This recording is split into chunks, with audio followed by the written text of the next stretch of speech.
What's up mga ka-NSIK Langga? Welcome back sa ating YouTube channel, Langga NSIK Vlog. Okay, good morning. Kumusta naman kayo dyan? Saan ang sulok ng mundo? Kumusta po? Dito sa Pilipinas maulan-ulan na naman na umaga, mahapon. May kaunting bagyo sa kabilang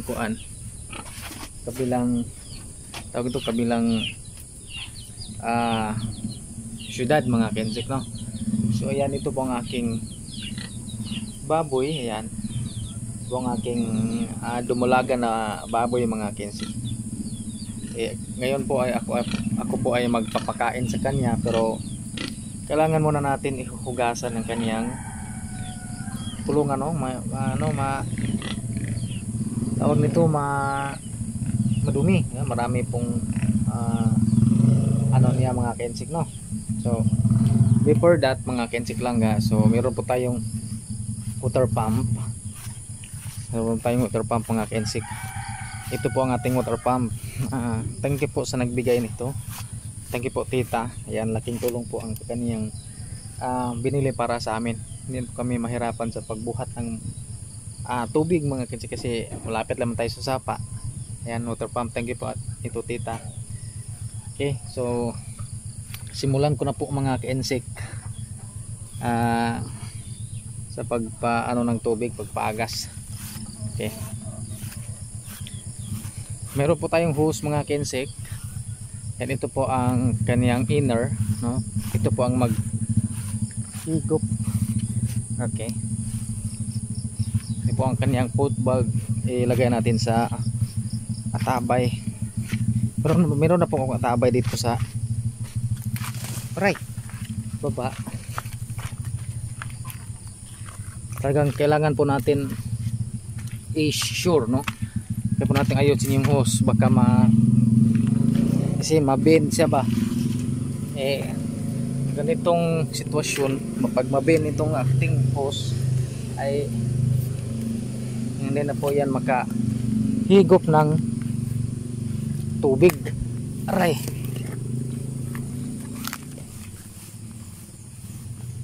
Okay.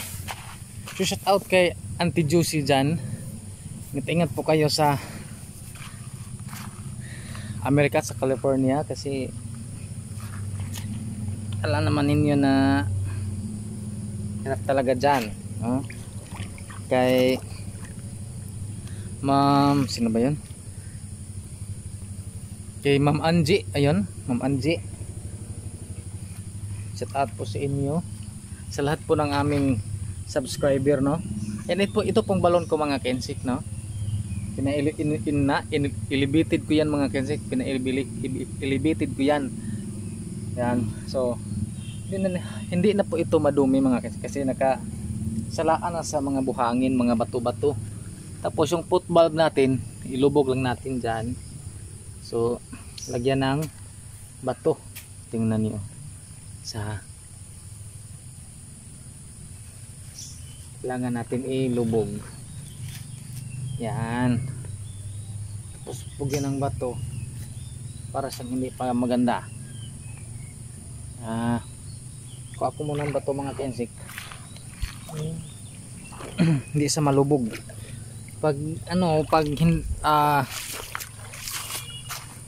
Para siyang mga kensik, hindi yan makahigop pag makaangat yan mga kensik. Kahit natapsap ng di yung malubog ang kanyang foot bulb, hirap makahigop ng tubig. Kaya ayan, kailangan pala pasensya na mga kensik sa ating camera. Okay. Kailangan ko lang ayusin dito. Ito po, kailangan ng bangil.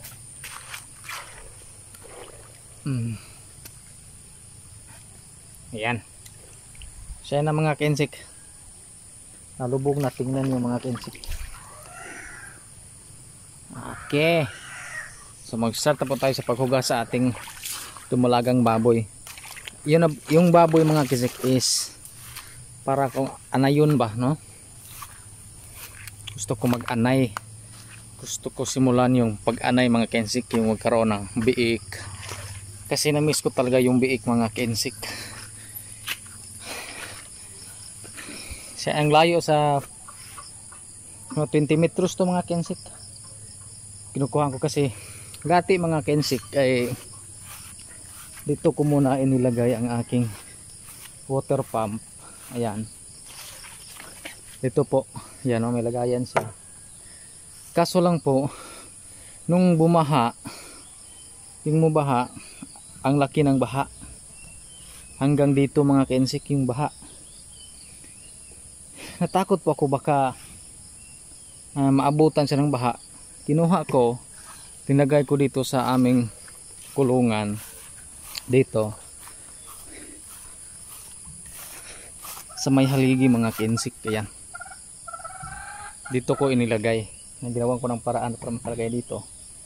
Ayan, malayo na siya sa baha mga kensik, no? Kasi doon pa sa puno mga kensik ano lang, parang 24 inches na lang po mabutan na siya ng baha. Kasi ang laki ng baha nung panahon na yun, lumagpas dito yung baha mga kensik, dito sa maapaw dito, para na itong dagat mga kensik.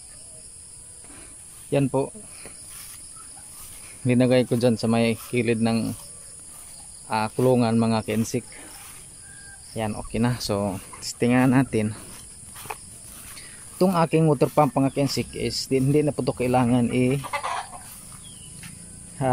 tawag nito kation ba, halagyan ng tubig bago ipaanda rin. Ito may tubig naman tong laman, kaya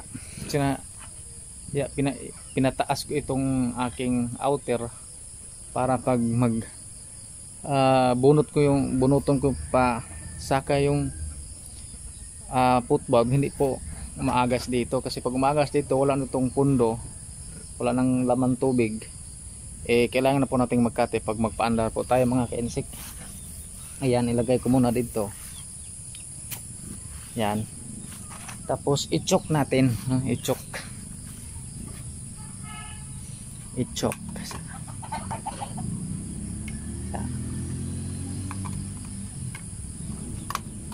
Okay, mag-isa lang po tayo mga kensik. Okay, choke natin. Ayan, umandar yung makina. Tapos dito, yan, agas sa mga kensik. Ayan, so ganun lang, no? Ganun lang. Paano na to sa ating baboy? Maghugas na po tayo mga kensik, oh.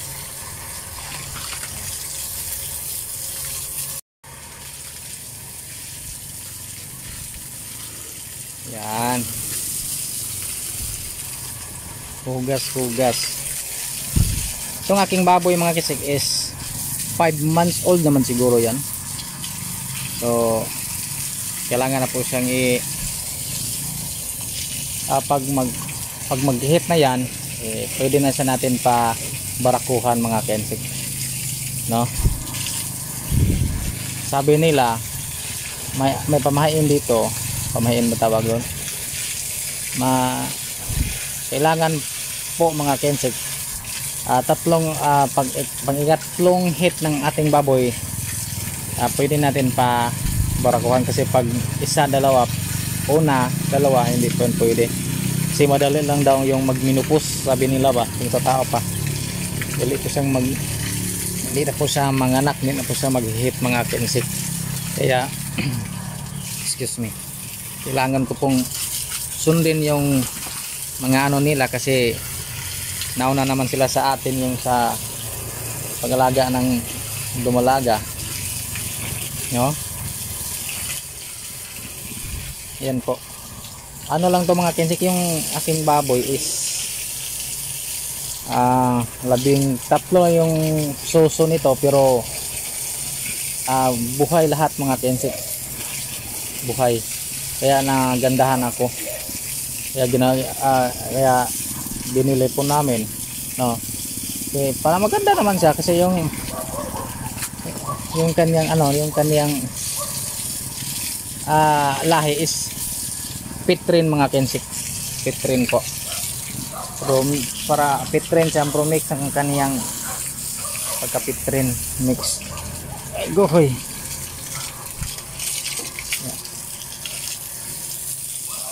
Nagandahan ako mga kensik. Namiss ko talaga yung paglaga ng baboy mga kensik. Kaya gumagawa ako ng paraan. Kami ni Langga, ni Papa, para magka-baboy kami ulit.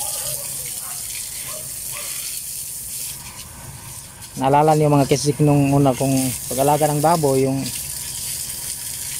patining ko ano po kami noon, nalugi. Laki po ng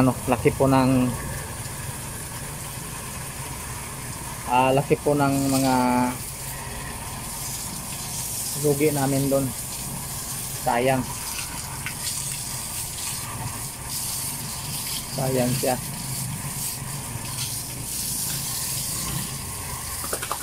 Ay,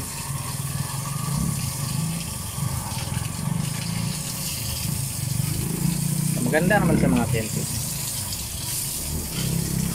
Yung ina nito mga kaibigan, sobrang laki na. Yan, buntis. Siguro sa ngayon ng anak niya siguro. Yung inahin nito. Yan.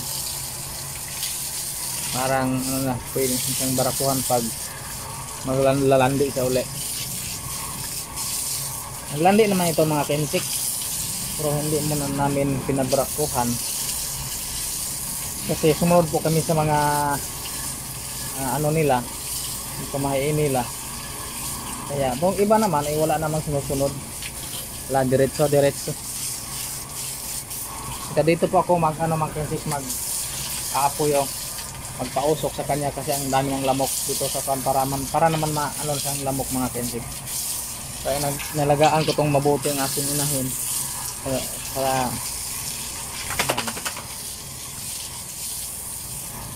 kailangan ko na bumili ng net sa aking babuyan kasi ang dami ng manok.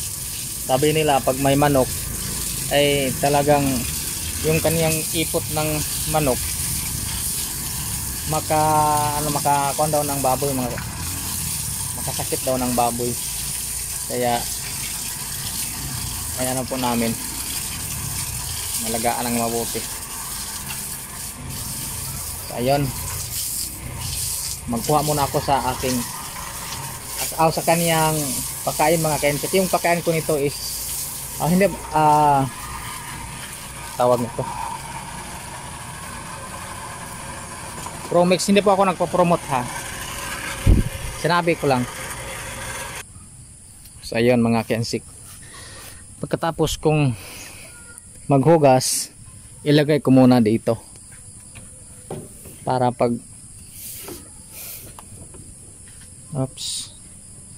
para naman pag pag magpasaka sa football, hindi naman maagas yung tubig sa yung pundo. Kuha muna ako ng mga kensik ha, pagkain.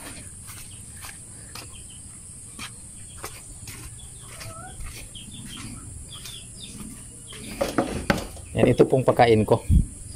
Promix na to grower mga kensik. Sabi nila maganda yung grower ipakain pag ganyan. Pero pag magbuntis na yan, ayan, meron namang pakain sa mga inahin mga kensik, no? So ang daming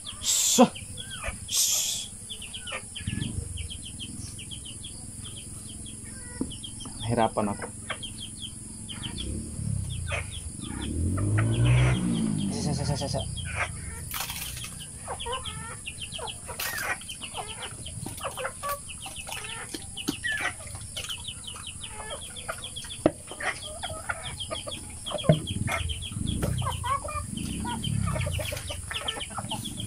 Kailangan kong bantayan muna magpakain ako mga kensik. Kasi ang dami ng manok. Pag makabili na po ako ng kuan mga kensik, net. Ilagay ko ditong net sa palibot. Ilibot ko para walang makapasok na manok. Pwede natin iwanan pag magpakain po tayo. Sa nga hindi pa kasi wala pa tayong budget sa ating net, no? Yan, linagay ko lang. Hindi po siya sanay sa kuan mga kensik. Nung pagkuha ko sa aking binilhan mga kensik, hindi po siya sanay sa ilagay sa planggana, no? Ang gusto niya is dito nakaano lang sa simento. Ayan. Agoy sa mukha ng manuka mo. Kaya sinunod ko ang kanyang pakainan mga kensik. Yan.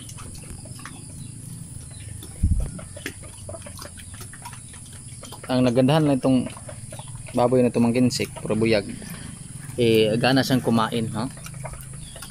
Kasi pag binavitamins ko ito, pag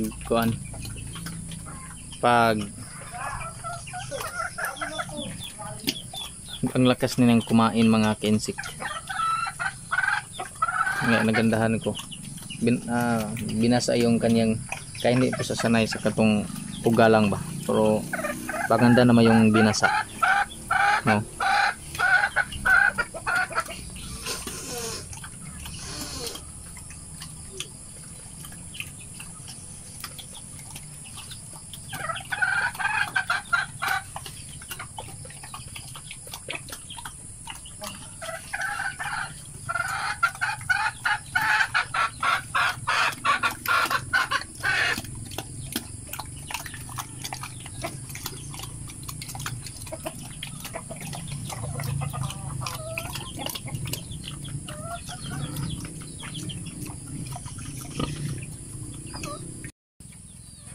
So yun na mga kensik, no?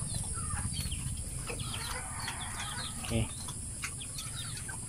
Ayan po.